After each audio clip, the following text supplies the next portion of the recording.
Beautiful day, everybody. Happy Nintendo Switch 2. Beyond happy with what we got on the show. I have been amazed. And let's start with an adventure. Now, you may see me, I may look like shit. The reason for that is because I stayed up till 4 a.m. in order to secure my orders. Oh! For me and my wife to be able to secure the Switch 2 because, everywhere else in the world, things are simple. In Australia, we are in down under, mate. So it's a little bit different. In Australia, they decided to launch the thing at midnight. Honestly, for me, that worked the best because I was prepared to take the all nighter today, and I did, kind of all nighter till 4 a.m. when they published the thing, and I was able to secure very easily and comfortably without site crashes for me and my wife to be able to buy them the things, and I'm super happy. I may not look like it, but I'm super happy. And also, I was able to get the camera and the SD card, and also the new SD card, and also the controller, the Nintendo Switch 2 Pro controller. And hopefully, eventually, they will show also when we can get the NSO controller for the GameCube as well, which is something that I'm really excited about.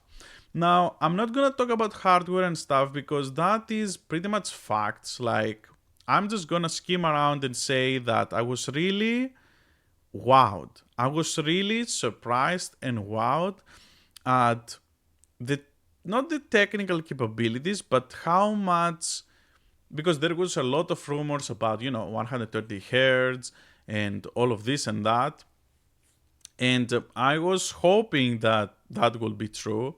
Now, personally, HDR on LCD monitor kind of feels like trash. I know they're gonna sell an OLED unit later on, and I will buy that too. But for the meantime, I don't think HDR is gonna be a big focus. But it was something that was very interesting to me. The whole approach, the whole thing felt like, yes, like if you were a fan and you wanted the Switch to just have more power and see this power increase in the games and how they makes the games look, and you're like, okay, I'm almost happy, and then they show you that the C button is a community button that you can talk with your friends, game share live, all of those things. See what your friends are. Feel that they're not really alone, but you're playing with your friends even when you are at home. That feeling, it just gives like a lot of 360 vibes. And honestly, as a Nintendo fan for so long, it felt like this is what we deserve.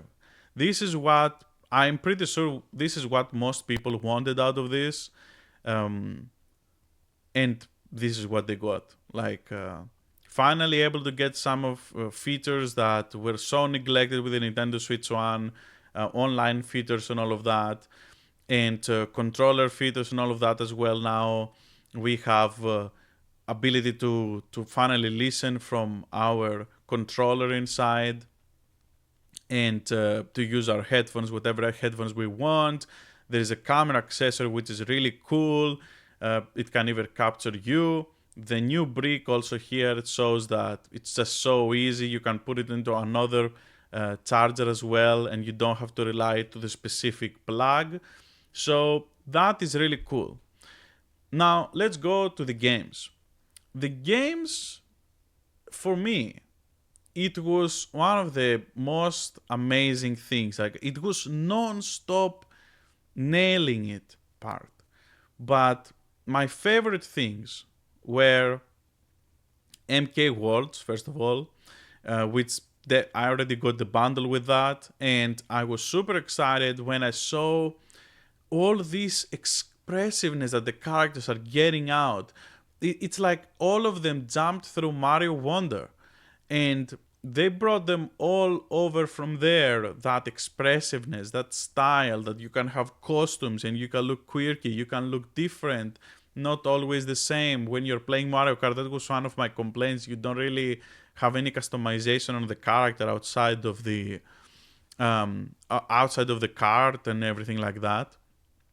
So for me, this has been the biggest thing. Like, even if you can tell, like, you don't think it's a graphical leap, but you cannot look me in the eye, look at the expressions these characters are doing, and feel like this is not fun to watch, and that you think that you're gonna play this and you won't have fun because it doesn't look realistically graphic or whatever. Now, the next one was Hyrule Warriors Age of Imprisonment. I love Warriors games. I have been exploring Warriors games for the past year, and oh my god, like, this game looked so good. I cannot wait to be able to play those characters, and I secretly hope there is a part also for Age of Calamity, because that game is kind of sad if it doesn't get any attention. I hope they do it. I really, really hope they do.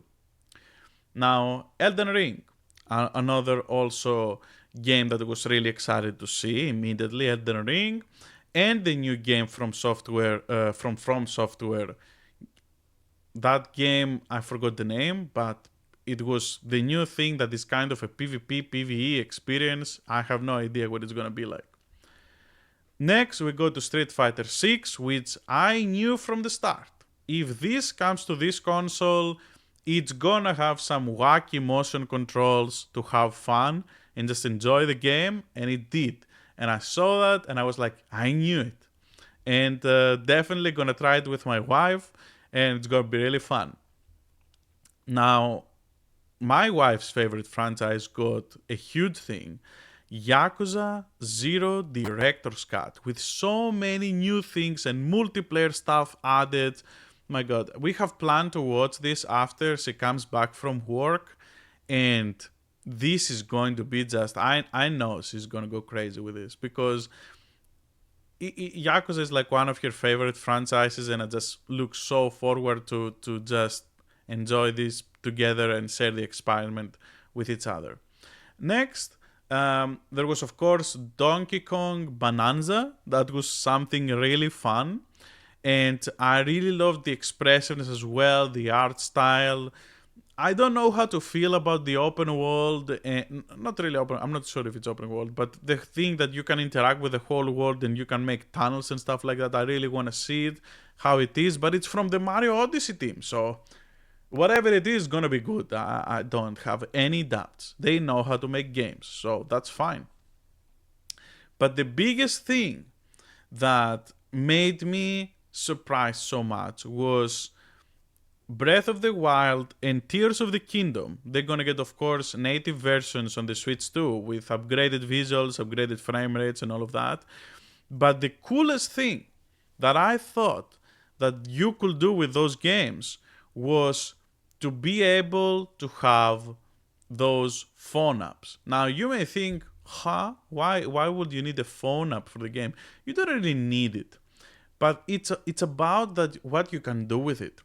You can have no voice navigation, and so you can immerse yourself in the world and just hear the thing like it's Google Maps or a GPS for Hyrule. That sounds just so cool to be able to do that. But my favorite part of that was that you can share Tears of the Kingdom's recipes with a QR code with your friends and probably everyone that can scan that on their app.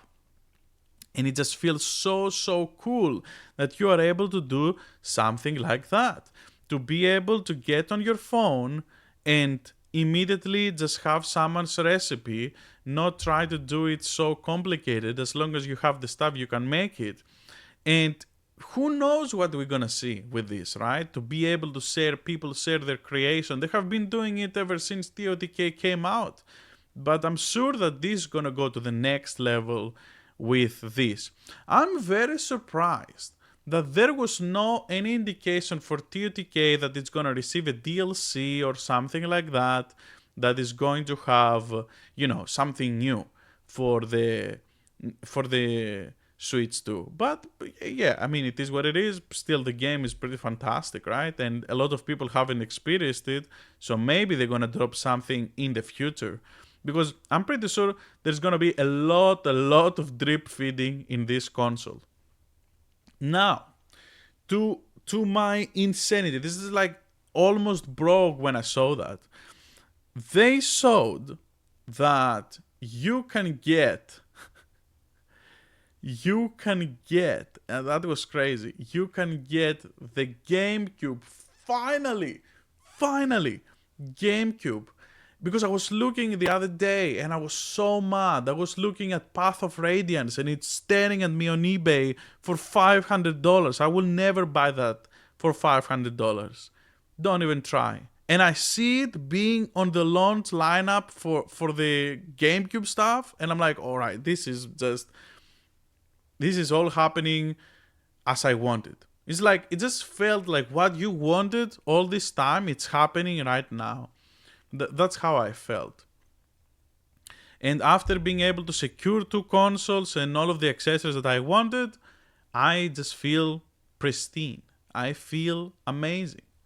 So, because one of my worst fears was that I would put all this effort and not be able to secure day one. So yeah, I'm really happy with that. I'm not sure if it's the price. I'm not sure if it's because it's Australia. People didn't know and they went to bed. But I'm glad I stayed up. So after all that, now I want to talk about some things that were not that great. And it kind of gonna be the gripes with many, maybe. Personally, you saw I bought 2 of these. Do these things affect me too much? Who is there to say? So yeah, the bad things now. The price of the games seems to have increased considerably worse for regions like US and Europe. That is not really the case in Australia. So for some reason in Australia we have been enjoying lower kind of cost of games for Nintendo, and sometimes to ridiculous extents, like sometimes it will be like, oh, a Nintendo game is 69 Australian dollars and a PS5 game was $125. So double the price. You could get 2 Nintendo games instead of one launch game, like the day one game on PS5. Like, what are we doing? But now, with these prices changes, it seems that the Nintendo Switch 2 games have ascended to kind of similar levels in Australia, and now they are like to around 100 to 110 and sometimes 120 Australian dollars. So that is kind of the same and a little bit less than the PlayStation 5. That will depend a lot on the retailers, because sometimes a lot with Amazon, usually we have a minus 10%, so you may see games around $100 here, which is not really bad. But I think for those regions, it is really unfortunate that they will have to experience even higher prices that they already have there. Because, to be honest, PlayStation is pricing everything around USA. And it seems that that is not really just the case with specifically with Nintendo. They just do regional prices and they don't really care about the regions that may get affected. I think that is a better thing, because like in terms of affordability, a lot of times we have been getting a lot of hits in other regions that we are not easily able to afford some things. And yeah, I think that's cool. At least I'm not that affected. Next thing is storage limits on the SD card, and that right now those SD cards are very expensive. So, because the Nintendo Switch 2 is going to be using the extreme version of SD cards, that is known as the latest technology right now available, and it's only able to work only with that on the Nintendo Switch 2. If you have a previous 1TB card or whatever, it won't work on Nintendo Switch 2. You will need to have the extreme. So I pre-ordered it. I have seen before from I think from another YouTuber or someone mentioning it about those cards that they were very expensive, and I think in US it was way more expensive than getting it from EB Games here in Australia. That was surprised me because 256 gigabyte that I got was only 80 Australian dollars. Now I'm saying only because I think the other prices I saw was 120 dollars USD for 256. So I think the one that I found now was way better price. And this is kind of connected.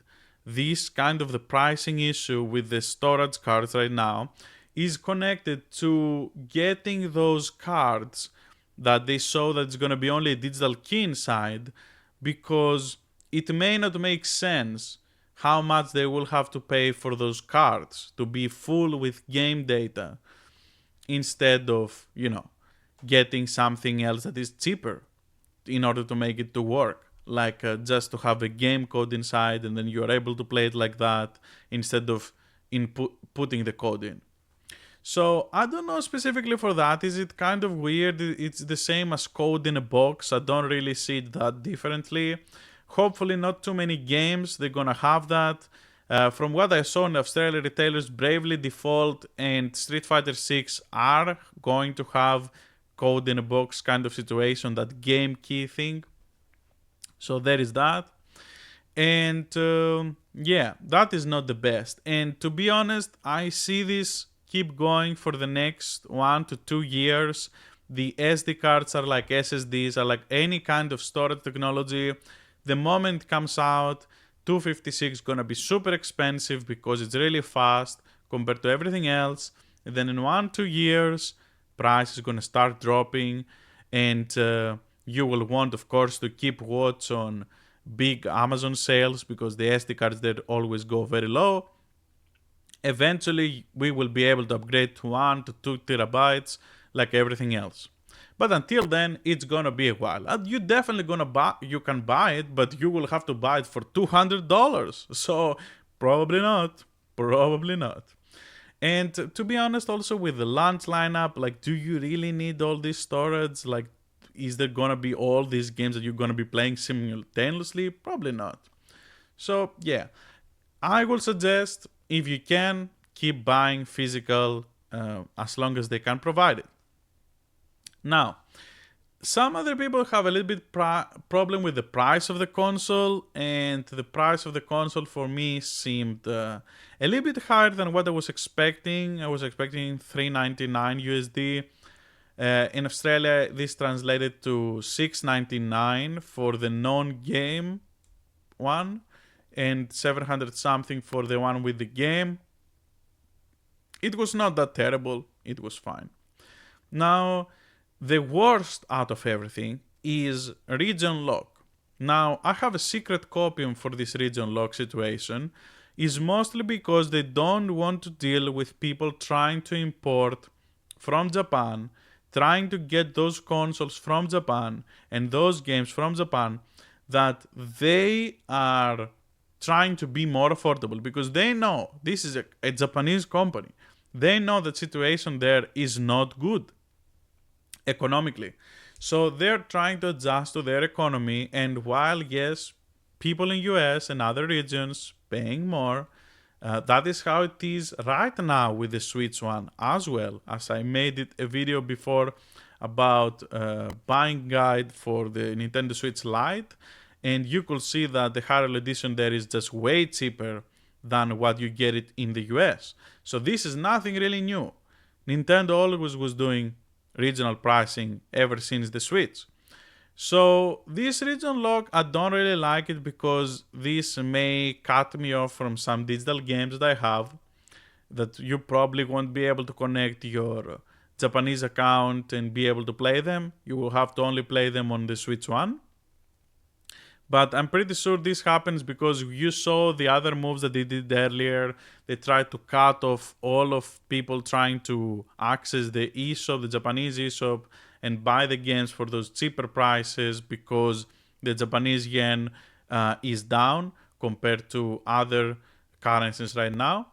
And I think that is pretty much the biggest reason, because I cannot really think of any other sane reason that you will want to do region locking. Now, this maybe in the future changes, hopefully, and we will be able to do everything as we want if they end up getting their feet faster than anything. But it's kind of a cop. Probably it's gonna be there all the time, and we will just have to deal with it. And hopefully, we will not go with too much issues about importing games from Japan that are Japanese exclusive games. That is my biggest fear. I wouldn't want to buy later on a Japanese console just to play those like Switch exclusive games that are only on those consoles. I hope that doesn't happen. But yeah, this was pretty much it. We have a bigger internal storage, but we also have like storage limitations on the SD card, because before you can just put 1 terabyte and not think about it. Now that costs way, way worse than before. So yeah, there you have it. Things looks good. I bought it. Super happy. Tell me what you think about it. This is too lengthy video. My voice is dying and I need to go back to drinking tea and not talk till the next day for another video. Thank you for watching, and please let me know your opinions about whatever is happening here. Hope we have a beautiful day. See you next time.